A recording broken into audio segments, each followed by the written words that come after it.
নমস্কার বন্ধুরা, তোমাদের সবাইকে আমার চ্যানেলে আরও একবার অনেক স্বাগত আর অনেক ভালোবাসা জানিয়ে আজকের পর্ব শুরু করছি।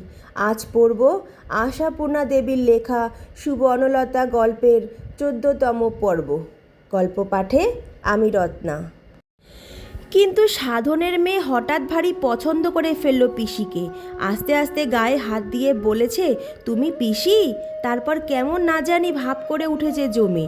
সুবর্ণকে সে প্রশ্নের পর প্রশ্ন করেছে আর সুবর্ণ উত্তর দিচ্ছে। হয়তো এমনি একটা কিছু চাইছিল সুবর্ণ, বলতে চাইছিল নিজের কথাগুলো। এই শিশু চিত্তের কৌতূহলের সামনে সেই বক্তব্য সহজ হলো। অন্য বলেছে, এই বাড়িতে যদি জন্মেছ তো তুমি এখানে থাকো না কেন? এরা তাড়িয়ে দিয়েছে, শ্বশুরবাড়ি পাঠিয়ে দিয়েছে, আবার তবে এলে কেন? আবার শ্বশুরবাড়িরাও তাড়িয়ে দিল? তোমায় কেবল সবাই তাড়িয়ে দেয়? তাই তো দিচ্ছে। কেন? তুমি তো খুব সুন্দর। তাতে কি? সুন্দরের ওপরেই তো পৃথিবীর রাগ। যা দেখিস বড় হয়ে। অন্য নিজের হাতটা পিসির হাতের উপর রেখে বলে, আমি কালো। না না, তুমি ভালো। ঠাকুরদা বলে, তুই বিচ্ছিরি বোকা, তোর পিসি ছিল বুদ্ধির রাজা। কে বলে এ কথা? কে বলে? অন্য পিসির এই আকস্মিক উত্তেজনার থতমত খেয়ে বলে, ঠাকুরদা তোমার বাবা। তোর ঠাকুরদা আমার বাবা হয় এ কথা জানিস তুই? ও মা! অন্য গিন্নির মতো বলে, তা জানবো না? ও বাড়ির ঠাকুমা বলে দেয়নি বুঝি? আচ্ছা, তোমার বর নেই? বর আছে বই কি। নিচের তলায় তখন পিতা পুত্রে গুপ্ত পরামর্শ চলছে। না, সৌদামিনী তৎক্ষণাৎ আসতে পারেননি। তার হঠাৎ বাত জেগেছে, কোমর নিয়ে উঠতে দেরি। বলেছেন, তুই যা, আমি যাচ্ছি। সাধন অবশ্য পিসির জন্য অপেক্ষা করছিল না, অপেক্ষা করছিল বাপের জন্য। বলল, তুমি কিছু জিজ্ঞেস না করেই চলে গেলে ও বাড়ি? নবকুমার নিজেকে সমর্থন করেন, জিজ্ঞেস করবার আর কি আছে? বুঝতেই তো পারলাম ঘটিয়ে এসেছে কিছু একটা। ঝাড়ের বাঁশের গুণ কোথায় যাবে? হয়ে উঠেছেন একখানি, অনুমান করতে পারছি। সুবর্ণ এ বাড়িতে দুর্লভ ছিল। সুবর্ণ যেন একটু বিষণ্ণতার আধারে ভরা একখণ্ড পরম মূল্যবান রত্ন ছিল। কিন্তু সহসা সুবর্ণের দাম কমে গেল। বিতাড়িত হয়ে আশ্রয় নিতে এসেছে সুবর্ণ সব মূল্য হারালো। সুবর্ণ বিপদের মূর্তি হলো। সুবর্ণকে ছাদ থেকে ডেকে পাঠিয়ে নবকুমার প্রশ্ন করলেন, হঠাৎ এরকম চলে এলি যে? সুবর্ণ মুখ তুলে বাপের দিকে একবার তাকিয়ে শান্ত স্বরে বলল, চলে তো আসেনি, ওরা তাড়িয়ে দিয়েছে। সাধন বিরক্ত কণ্ঠে বলে, তাড়িয়ে অমনি দিলেই হলো? সুবর্ণ স্থিরভাবে বলে, হলো তো দেখলাম, সহজেই হলো। বলল, ছেলেরা আমাদের বংশধর, ওরা আমাদের কাছে থাক, তুমি তোমার মেয়ে নিয়ে বাপের বাড়ি থাকোগে। আমি বললাম, সবাই থাক, মেয়েও তোমাদেরই। তারপর? তারপর আর কি? গাড়ি ডাকলো, তোরঙ্গটা নিয়ে গাড়ির মাথায় তুলে দিল, গাড়িতে উঠল, দরজায় নামিয়ে দিয়ে গেল। আমি ঢুকে এলাম। নবকুমার ধৈর্য ধরে সবটা শোনা শেষে ক্ষোভ আর ক্রোধের সংমিশ্রণে গড়া একটি প্রশ্ন করেন, ব্যাস ঢুকে এলাম? বুঝতে পারলি না এটা ত্যাগ করা? বুঝতে পারবো না কেন? ওরা তো বলে কয়ে। তবে কেঁদে পড়ে বলতে পারলি না, ছেলেদের ছেড়ে আমি থাকবো কি করে? সুবর্ণ ব্যঙ্গ আর ক্ষোভে করা একটি প্রশ্ন করে, ছেড়ে থাকতে পারবো না? এ কথায় কোনো মানে হয়? ওটা তো একটা হাসির কথা। নবকুমার মুহূর্তের জন্য মাথাটা হেঁট করেন, তারপর বলেন, তা ভবিষ্যৎটা তো ভাবতে হবে নাকি? ভেবে কি সত্যিই কেউ কিছু করতে পারে? বাবা শব্দটা শুনে মুখে এসেও আসে না, অনভ্যাসে মুখের মাধ্যমেই যেন আটকে যায়। কত মেয়ে তো হঠাৎ বিধবাও হয়। হরি হরি! নবকুমার ক্রুদ্ধ হয়ে ওঠে, যা মুখে এলো বললেই হলো? আশ্চর্য! কোথায় রইল মা আর কোথায় রইল মেয়ে? প্রকৃতিটি হয়ে দেখেছি এক ছাঁচে ঢালা। মুখ দিয়ে বার করলি কি করে কথা? সত্যি কথা বলতে বাঁধবে কেন বাবা? এবার বোধ করি জোর করেই বাবা শব্দটা উচ্চারণ করে সুবর্ণ। বলে, তুমি কি আমায় থাকতে দিতে হবে ভেবে ভয় পাচ্ছ বাবা? নবকুমার হঠাৎ বিচলিত হন। নবকুমারের চোখ দিয়ে এক ঝলক জল এসে পড়ে। সেই অবসরে সাধন বলে ওঠে, ভয় পাওয়ার কথা হচ্ছে না, তবে আশ্চর্য হচ্ছি বই কি, যারা এই এত বছরের মধ্যে কখনো পাঠালো না তারা হঠাৎ করে ইচ্ছে করে। এই সময় অন্য কথা বলে ওঠে বাবার হাঁটুর নিচের থেকে। পিসির শাশুড়ির টাকা কমে গিয়েছিল বলে শাশুড়িটা বলেছিল, বউরা কিছুদিন বাপের বাড়ি থাক, আমার বেশি খরচ হবে না। তা পিসি বলেছিল, কেন যাব না। তাই ওরা রেগে টেগে বলেছে, তবে চলে যাও, থাকতে হবে না আমাদের বাড়িতে। তা সে প্রস্তাবে রাজি হলে ক্ষতিটা কি ছিল? সাধন বলে, সেটা তো খারাপ কিছু ছিল না, কিছুদিন বেরিয়ে যেতি। নবকুমার বলে ওঠেন, সেটা তো ভালো হতো, আহ্লাদ করে চলে এলেই পারতে, ফাঁকতালে দুদিন থাকা হয়ে যেত। ফাঁকতালে পেয়ে যাওয়া কোনো জিনিসে আমার লোভ নেই বাবা। নবকুমার যেন একটু চমকে ওঠেন, কথাটা কেমন নতুন লাগে তার কাছে, কিংবা নতুনও নয়, শুধু ভুলে যাওয়ার একটা সুরের মতো। সুবর্ণর মা সত্যবতীও যেন এই রকম সুরেই কথা বলতো না। কিন্তু এখন সময়টা রঙিন, হারানো সুর নিয়ে মাথা ঘামাবার সময় নয়। যে মেয়ে তার কাছে প্রায় মৃত অথবা সম্পূর্ণ অপরিচিত, হঠাৎ সেই মেয়েকে ঠিক আছে তুই চিরকাল আমার ঘর ভরে থাক, আমার বুক ভরে থাক, বলা শক্ত বই কি। কে জানে মেয়ের কি প্রকৃতি, কি রীতি, কেন তারা এমন করে বিদায় করে দিয়েছে, কিছুই তো জানা নেই। তাছাড়া তিনি বাপ, মেয়ের হিতাহিত দেখতে হবে। মেয়ে যদি তেজ করে স্বামীর ঘর ত্যাগ করে। নবকুমার বিচলিত গলায় বললেন, আর সব বউরা কি বলেছিল? আর সব বউরা? সুবর্ণ বিদ্রুপের গলায় বলে, আর সব বউরা তো বাপের বাড়ি যেতে পেলেই নাচে, মান মর্যাদা বোধ থাকলে তো। যত মান মর্যাদা তোমার। কেমন হবেই তো, মানি মায়ের মানি মেয়ে। মা একটা সংসার ধ্বংস করে বসে আছেন, মেয়েও। নবকুমার হঠাৎ চুপ করে যান, হঠাৎ পিছনে ফেরেন, হয়তো চোখ দুটো আড়াল করতেই। সাধন এই সব ভাবপ্রবণতা পছন্দ করে না।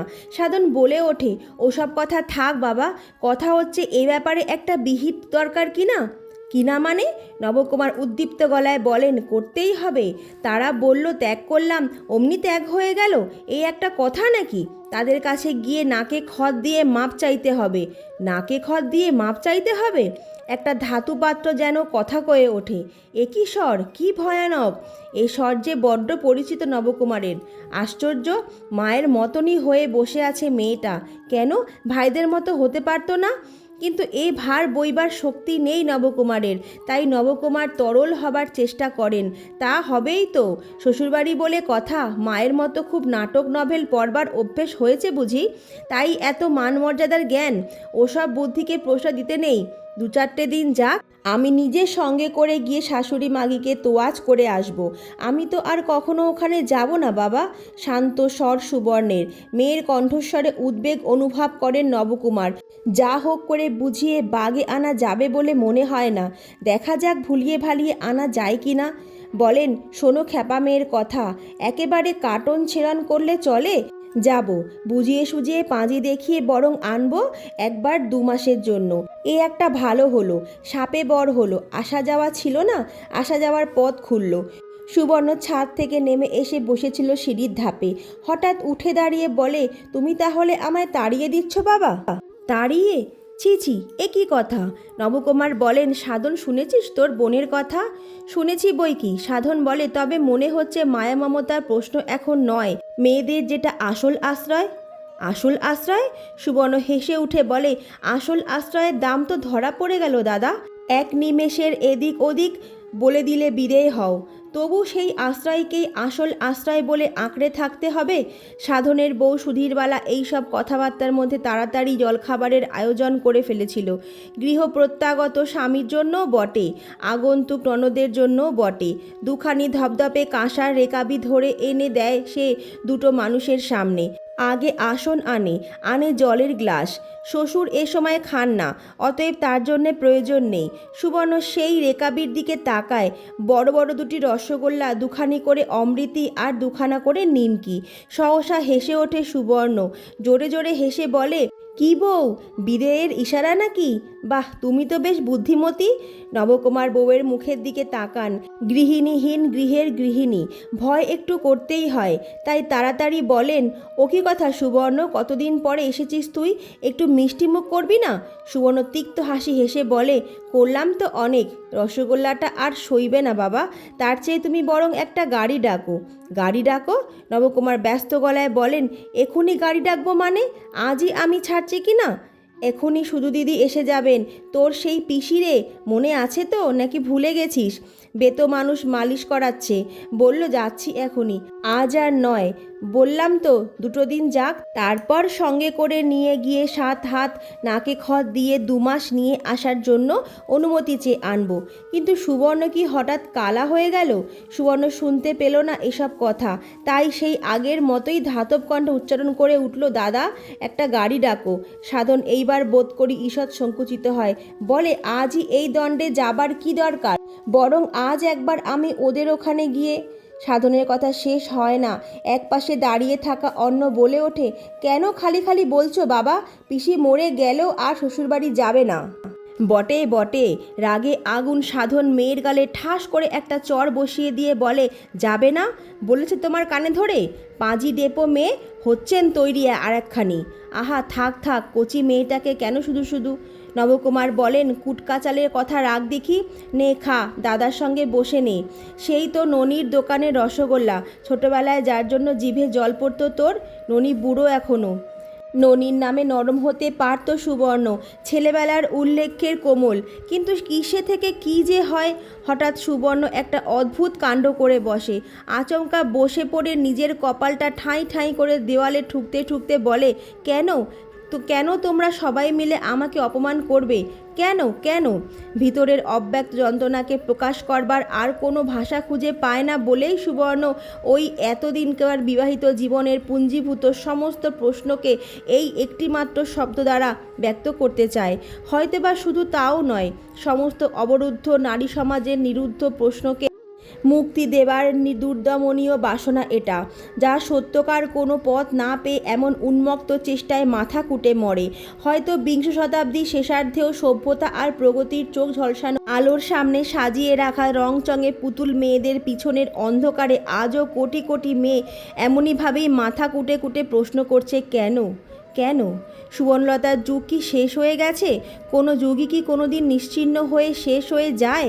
হয়তো যায় না, হয়তো বৃদ্ধা পৃথিবীর শীর্ণ পাঁজরের খাঁজে খাঁজে এখনও কোথাও কোনোখানে আটকে থাকা ফুলিয়ে যাওয়া এক যুগের অবশিষ্টাংশ এখানে ওখানে উকি দিলে তার সন্ধান মেলে, যেখানে মাথা কোটার প্রতিকার নেই, যেখানে লক্ষ লক্ষ কেন ছুটোছুটি করে মরছে, তবে দৃশ্যমান মাথা কোটার প্রতিকার হয়। ও কি বলে ধরে ফেলেন নবকুমার। সাধন জল এনে কপালে ছিটোয়, সুধীরবালা ঘোমটা দিয়ে বাতাস করে, আর ঠিক এই সময় সৌদামিনী এসে দাঁড়ান ভাঙা কোমর নিয়ে। তাসের আড্ডা রোজই বসে, সন্ধ্যে থেকে রাত 10টা-11টা পর্যন্ত চলে। বাড়ির মেয়েরা হাঁড়ি আগলে বসে থাকতে থাকতে হয় ঝিমোয়, নয় ঘুমিয়ে নেয় এক পালা। তবে নিশ্চিন্তের ঘুম তো নয়, কখন যে বৈঠকখানা থেকে হুকুম আসে 4টি পান সেজে পাঠিয়ে দিতে, তার তো আর ঠিক নেই।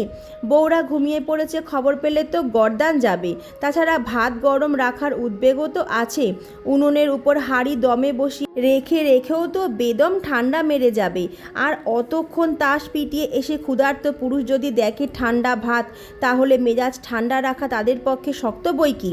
তবু ছুটির দিনের সঙ্গে অন্য সব দিনের তুলনাই চলে না। ছুটির দিনের আড্ডাটা বসে মধ্যাহ্ন ভোজনের পর মুহূর্ত থেকেই চলে মধ্যরাত্রির পর্যন্ত। পান সাজতে সাজতে বউদের এবং তামাক সাজতে সাজতে ছোট ছেলেগুলোর প্রাণ বেরিয়ে যায়। মুহুর্মুহ হুকুম আসে, আর তামিল করতে তিলর্ধ দেরি হলেই আসে হুঙ্কার। সুবোধ বাদে বাকি 3 ভাই তাসের পোকা। সুবোধ একটু ঘুম কাতুরে সকাল সকাল খেয়ে ঘুমোয়, আর ঘুমোতে যাবার আগে বলে যায়, তাস দাবা পাশা 3 কর্মনাশা, তোদের এই এক কর্মনাশায় নেশায় ধরেছে। প্রভাস তাচ্ছিলের হাসি হেসে বলে, তা বটে, এর থেকে ঘুমটা অনেক মূল্যবান বস্তু। কি বলো দাদা? সুবোধ লজ্জিত হয় না, বলে, 100 বার, ঘুম হচ্ছে মগজের আহার। দেহের যেমন অন্ন, মগজের তেমনই ঘুম।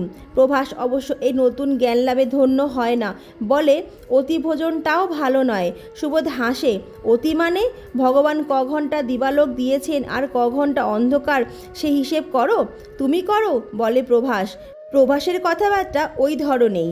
গুরুজনদের সঙ্গে বাক্যালাপে যে নম্রতার রীতি বলবৎ আছে, প্রভাস সেটা কদাচিৎ মানে। প্রভাসকেই সকলে সমীহ করবে এই নীতি চালু হয়ে গেছে সংসারে।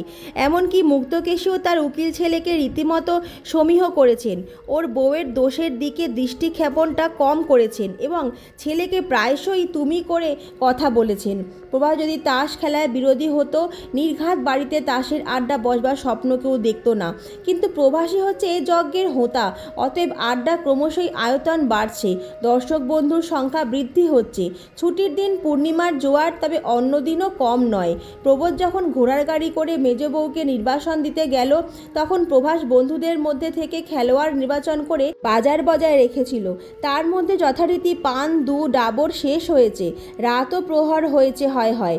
প্রবোধ বউকে পৌঁছে দিয়ে এসে মার কাছ থেকে ঘুরে সবে জুত করে বসেছে, এমন সময় দরজায় গাড়ি থামার শব্দ। বিতাড়িত হয়ে তাড়িত আবার ফিরে এসেছে।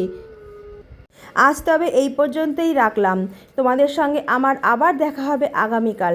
ততক্ষণ প্রত্যেকে ভালো থাকো, সুস্থ থাকো, আর আমার পাশে এভাবেই থেকো। নমস্কার।